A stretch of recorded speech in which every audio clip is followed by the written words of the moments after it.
O presidente dos Estados Unidos, Donald Trump, telefonou para a primeira-ministra do Japão, Sanae Takaichi. Na conversa, ele teria aconselhado a líder japonesa a reduzir o tom das declarações sobre Taiwan. Ele falou com Takaichi depois de conversar com Xi Jinping. Isso é o que noticia o Wall Street Journal, a gente tem a matéria aqui do lado. Segundo noticiou o Wall Street Journal hoje então, Xi Jinping já havia falado com Trump por cerca de 1 hora na semana passada e pessoas informadas sobre a ligação disseram ao jornal que o líder chinês usou aproximadamente metade do tempo da conversa só para tratar de Taiwan, coisa que até traz um quê a mais na relação bilateral. Afinal de contas, lá atrás, quando Trump e Xi Jinping se encontraram em Busan, na Coreia do Sul, ficou uma situação na qual não teve nem palavra sobre Taiwan. Esse agora não parece ter sido o caso, já que no telefonema que houve, a própria agência de notícias Xinhua estatal chinesa falou que o assunto foi discutido e que o retorno de Taiwan à China seria, diz Xi Jinping, parte da ordem internacional estabelecida depois da Segunda Guerra Mundial. Normalmente a gente não cobre a coisa quando a gente não tem verificação, mas nesse caso teve retorno de Trump e de Sanae Takaichi. O Wall Street Journal chegou a entrar em contato com Trump, que respondeu. A Casa Branca disse o seguinte, em termos do que Trump falou. Vamos primeiro passar pelo que foi dito. O que o Wall Street Journal relata é o seguinte: Trump aconselhou a primeira-ministra a não provocar Pequim na questão de Taiwan. A Reuters também confirmou as informações e as fontes ouvidas pela agência Reuters afirmaram que isso não foi em um tom brusco, tá? Quando a gente que é do jornalismo coloca uma manchete como essa, parece até que gritaram no telefone. Mas fato é que o que as fontes que estão brifadas no assunto disseram à imprensa foi que isso foi feito de forma discreta e que não foi uma pressão para, por exemplo, retirar publicamente as declarações que foram feitas anteriormente. Também foi dito que a mensagem causou alguma preocupação em Tóquio à imprensa, porque foi interpretada como uma tentativa de evitar atrito quanto a Taiwan que pudesse afetar um entendimento em construção entre Trump e Xi sobre produtos agrícolas, por exemplo, e as exportações.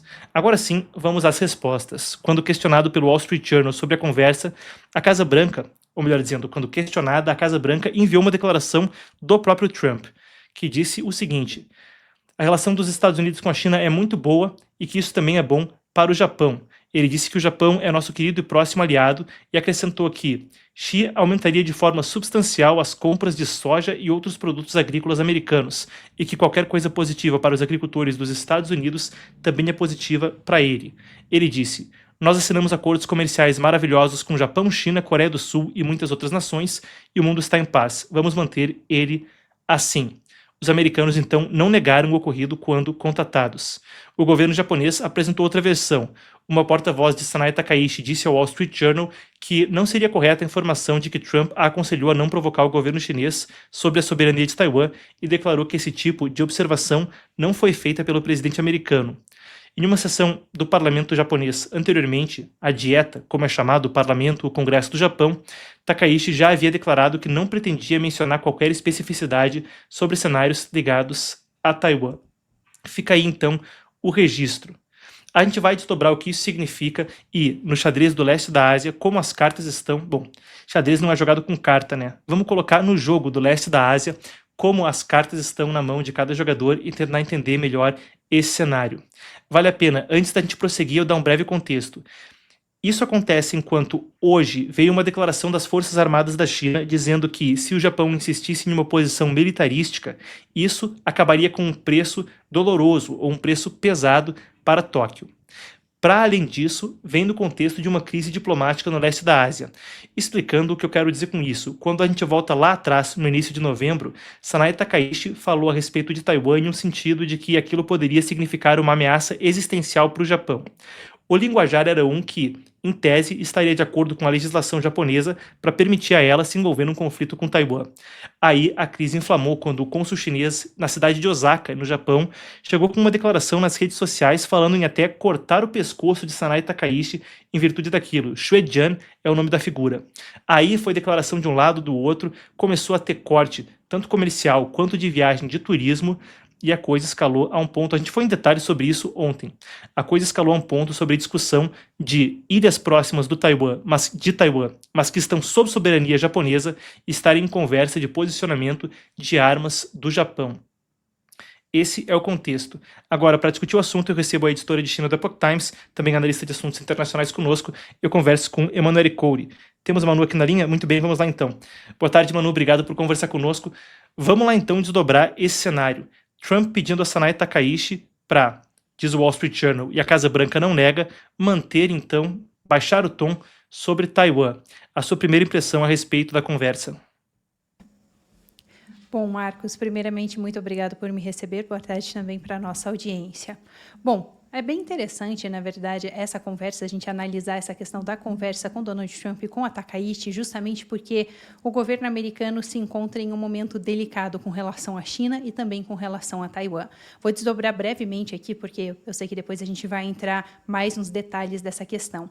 Mas nesse momento, como você mesmo trouxe os detalhes disso, o governo americano está negociando com o regime chinês várias questões comerciais, sendo que as principais delas são a questão da compra da soja americana, porque cerca de 60% da soja americana é exportada para a China e justamente estava tendo até um tipo de revolta ali do setor agrícola americano, porque eles estavam chegando no momento onde eles não tinham o que fazer com a soja. Vários agricultores entraram em contato com o governo americano. Trump até falou que eles então dariam um subsídio, dariam uma ajuda para esses agricultores justamente para que eles não quebrassem.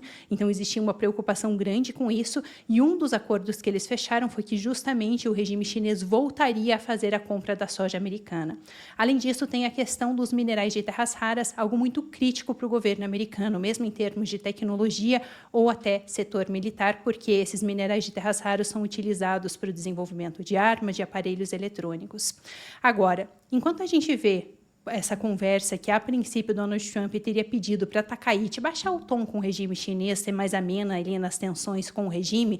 Por outro lado, a gente vê o governo americano continuando o apoio que eles estavam já dando para Taiwan, justamente porque Taiwan também é muito importante para o governo americano. Depois a gente vai entrar nisso, mas, por exemplo, enquanto Donald Trump está ali fechando os acordos comerciais com o regime chinês, enquanto Donald Trump pediu para Takaichi baixar o tom, por outro lado, eles acabaram de aprovar uma venda milionária no valor de 330 milhões de dólares de venda de armas para Taiwan. Principalmente agora a gente vai ter a venda de caças. No entanto, é importante destacar dois pontos aqui. O primeiro deles é que essa venda de caças é a primeira venda de armas que é aprovada nesse segundo governo americano, porque Donald Trump estava segurando um pouco essa venda de armas, e um dos pontos era justamente essa questão dos acordos comerciais que eles queriam fechar com o regime chinês. Então, eles esperaram primeiramente para fazer a negociação, para depois eles aprovarem essa venda de armas. E, além disso, além dessa venda dos caças que eles estão fazendo agora, essa semana o Pentágono também confirmou que eles vão enviar para Taiwan vários mísseis de defesa aérea que já estavam sendo negociados desde o ano passado. No entanto, até agora eles não tinham confirmado realmente se iam fazer essas vendas para Taiwan. Então, é realmente um momento delicado ali para o governo americano, porque, por um lado, eles precisam manter um tom mais ameno com relação à questão de Taiwan, que é um assunto delicado para o regime chinês por conta das negociações comerciais que eles fazem com o Partido Comunista Chinês no momento.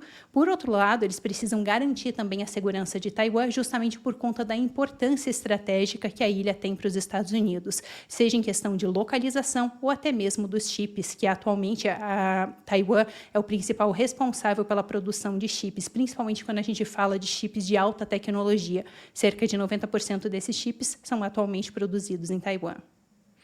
Manu, eu vou pegar um pouco mais de tempo na pergunta, mas é para a gente desdobrar o assunto também, e eu estava falando sobre isso mais cedo no meu X antigo Twitter.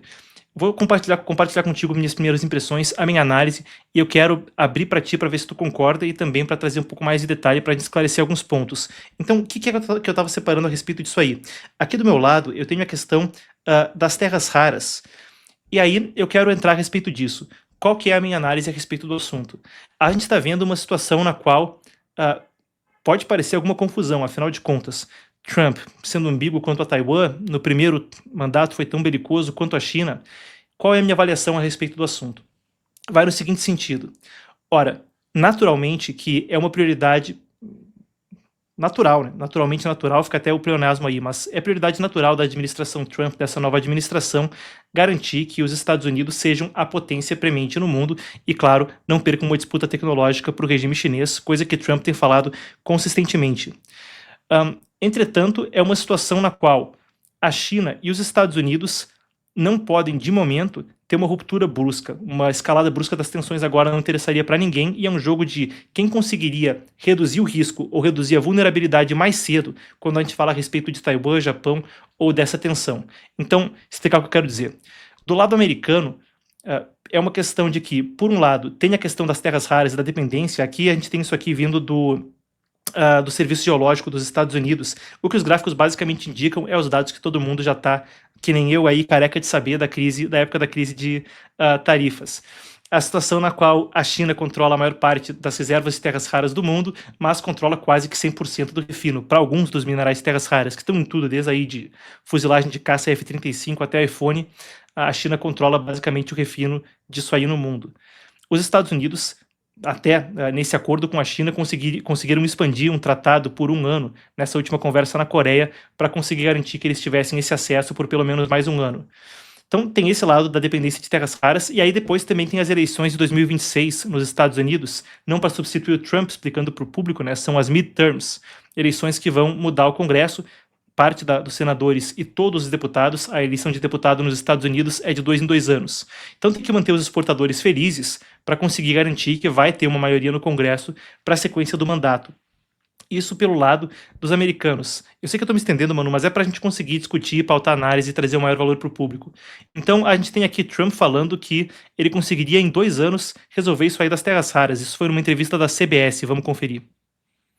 You talked about those rare earth minerals. Of course, my understanding is about 90% of them come from China. That's right their... now. Yeah. But within a short period of time, we'll have everything we need for ourselves. You know, we've instituted an emergency program, and we will have, within a year from now to a year and a half, we'll have everything we need, no matter what kind of a threat is made. How? How do we do that? Because we've taken over. First of all, you saw the partnerships we've established with Japan, with Australia, with UK, with just about everybody, frankly, and we're all doing it together.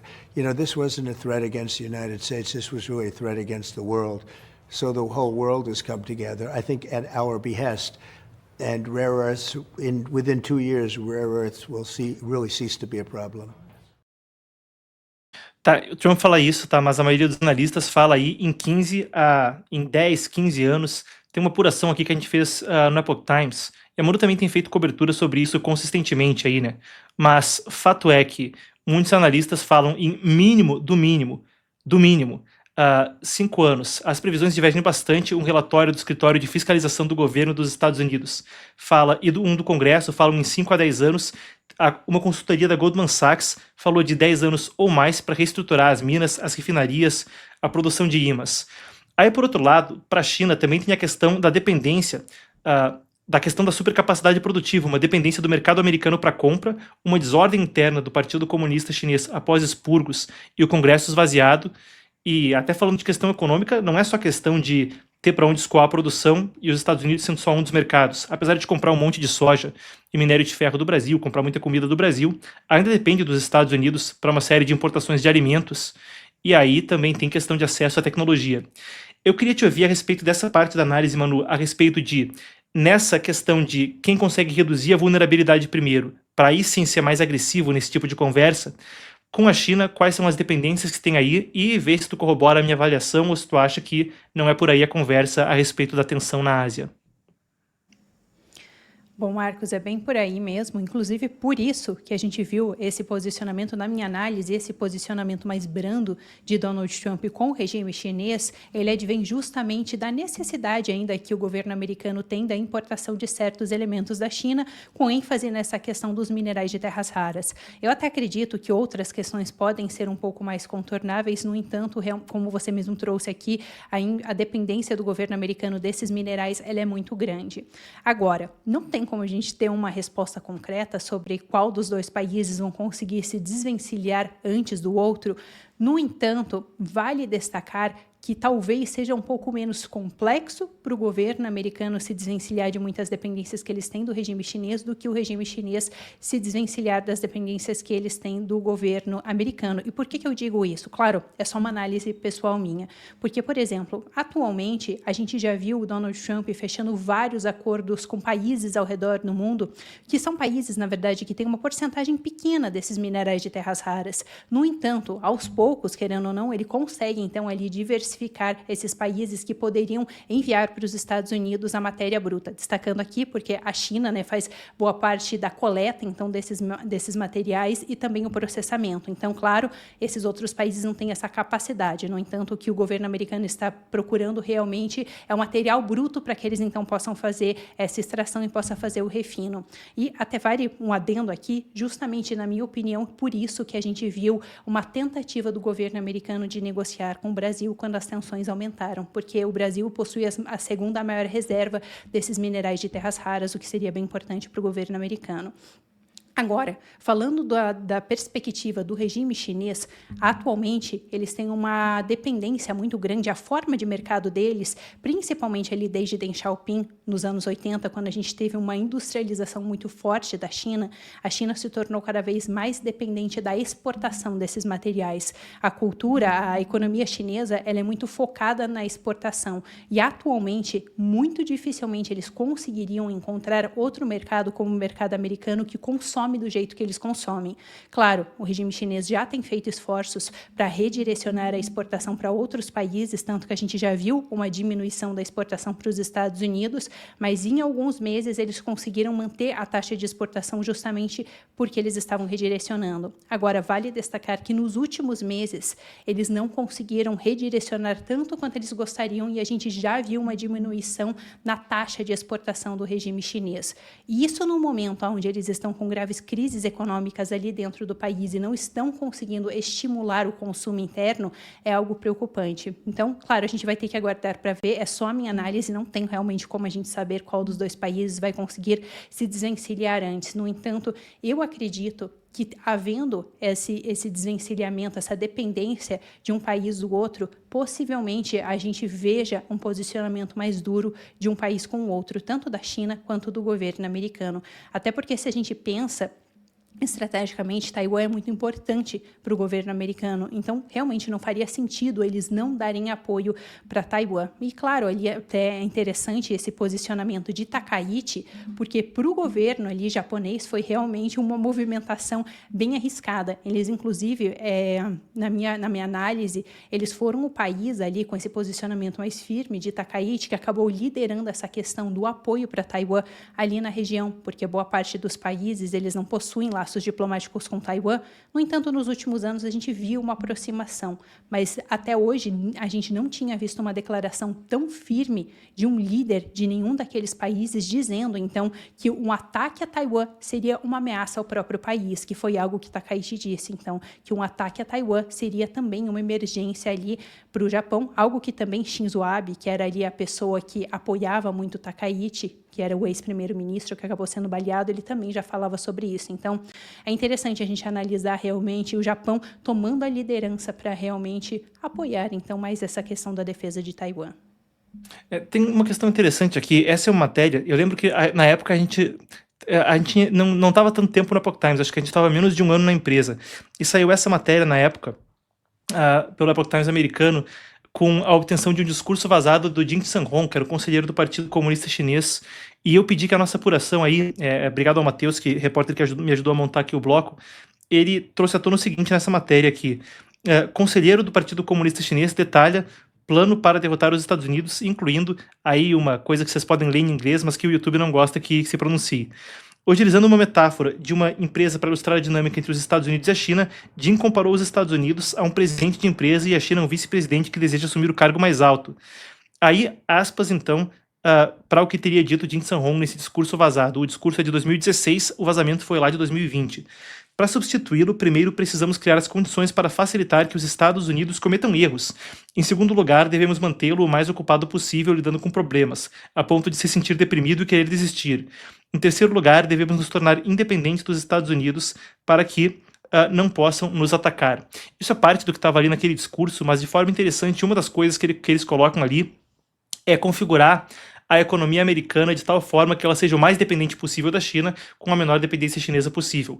Claro, existe ainda um grau de dependência chinesa, mas fato é que esse momento é deliberado. Então, na minha análise, pelo menos a partir disso e a partir de outras evidências, fica a sensação de que a construção de uma economia tão entrelaçada serve a uma série de propósitos, um dos quais, quando se fala da questão geopolítica, é gerar uma inabilidade de rápida resposta dos Estados Unidos, e com as tarifas foi meio que o que a gente viu com as terras raras, né? E desde a época que isso aí foi publicado também, não à toa a China detém esse refino. Eles têm feito a estratégia de inundar com subsídios as empresas chinesas de terras raras. Toda vez que vão tentar abrir de volta o Mountain Pass na Califórnia, que é a mina americana que lida com esse tipo de refino. Não, vamos fazer um investimento aqui na Austrália. Toda vez vem uma inundação de terras raras baratas até que se torna inviável. Agora os Estados Unidos estão tentando reagir a isso. Mas estou falando isso para pautar também que não à toa isso acontece e trazer para a conversa para ouvir também tua posição sobre isso, Manu. Mas isso é, em essência, a prática deliberada daquilo que é a teoria da estratégia chinesa para esse assunto, agora manifesta no comércio, e a gente está vendo que, desde que isso aí foi ao ar, a postura americana também parece ter um entendimento muito mais amplo da forma como os chineses têm operado e têm buscado reduzir essa dependência e impedir que a situação seja uma na qual os chineses consigam ou impedir a agressão ou, de alguma forma, tentar comprar tempo quando uma coisa como essa inflama. Perfeito, Marcos. Bom, algumas coisas que eu gostaria de destacar aqui, primeiramente, foi que é uma questão de um despertar do governo americano. A gente viu isso principalmente agora nesse segundo mandato de Donald Trump, principalmente a gente que cobriu bastante a questão do primeiro mandato de Trump, a gente acompanhou, na verdade, esse processo dele de compreender como o regime chinês funcionava, tanto que a gente viu uma mudança de posicionamento do início do primeiro mandato do Donald Trump já para o final daquele primeiro mandato, onde ele compreendeu realmente como era negociar com o regime chinês.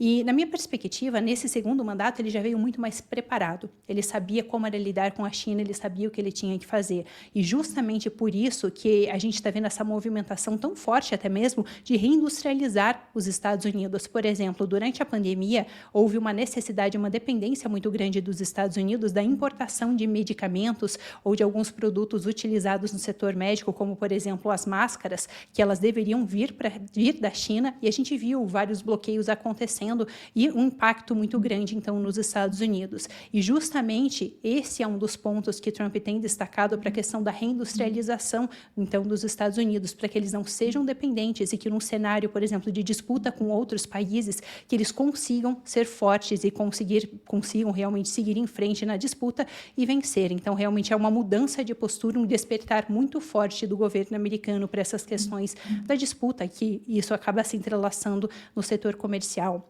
Outra coisa interessante destacar, isso que na verdade até você trouxe, porque não é por acaso realmente que a China tem atuado muito forte no setor comercial em vários países. Isso, na verdade, faz parte de um plano mais amplo deles, que foi um plano que começou a ser estabelecido mais forte ali em 2015, que é o Made in China 2025.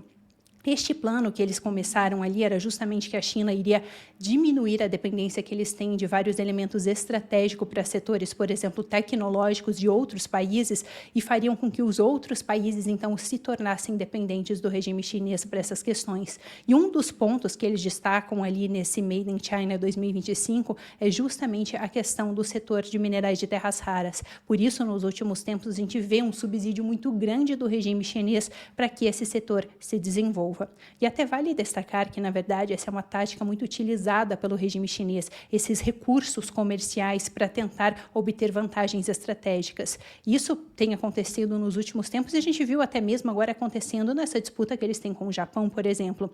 O Japão é muito dependente da exportação de frutos do mar para a China. A China é um dos principais mercados consumidores. Eles consomem, em média, ali 1/4 de todos esses frutos do mar que o Japão exporta. E justamente agora, onde teve esse aumento de tensões, o regime chinês chegou a falar em cortar toda a importação de frutos do mar. E é até interessante, uma curiosidade para a gente trazer aqui, porque diante de todas essas tensões, e a gente viu esse apoio do governo japonês da Takaichi para Taiwan, quando o regime chinês falou sobre cortar completamente a importação desses frutos do mar, o presidente taiwanês, William Lai, ele fez uma publicação comendo uns sashimis assim, e ele destacou então que esse sashimi teria sido feito com frutos do mar importados do Japão, e ele estimulou as pessoas então que comprassem mais frutos do mar do Japão para que eles não sentissem esse impacto então do corte, né, desse barramento que o regime chinês estava tentando fazer na importação de frutos do mar. Então, é interessante toda essa questão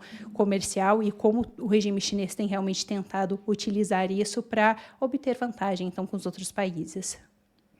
Esse negócio do fruto do mar é interessante, né? A gente já vai seguir com a pauta, mas teve coisa interessante que lá atrás, ainda isso foi 2020, 21, essa época, teve a situação onde ia ter o aniversário de Taiwan e os deputados da Alesp, os deputados estaduais em São Paulo, começaram a receber aquela carta do consulado chinês em São Paulo, que não era para parabenizar Taiwan e não era para ninguém ir na festa, que Taiwan não tem reconhecimento formal do Brasil, então não tem um consulado taiwanês em São Paulo, mas tem um escritório aí de assuntos Brasil-Taiwan. Então ia ter ali uma festa, um coquetel, um negócio, iam convidar uma série de deputados. No final das contas, começou a ter uma reação aí e tal, e até viralizou naquela época um negócio de Viva Taiwan na rede social. E teve uma polêmica do tipo com importação e exportação de abacaxi, né? No final, a Tsai Ing-wen, que era a presidente taiwanesa na época, chegou até a publicar um hashtag Viva Brasil. E não vou lembrar se a crise do abacaxi foi a mesma, mas teve coisa aí atrás para quem quiser procurar. Bom, feito então, Manu, muito obrigado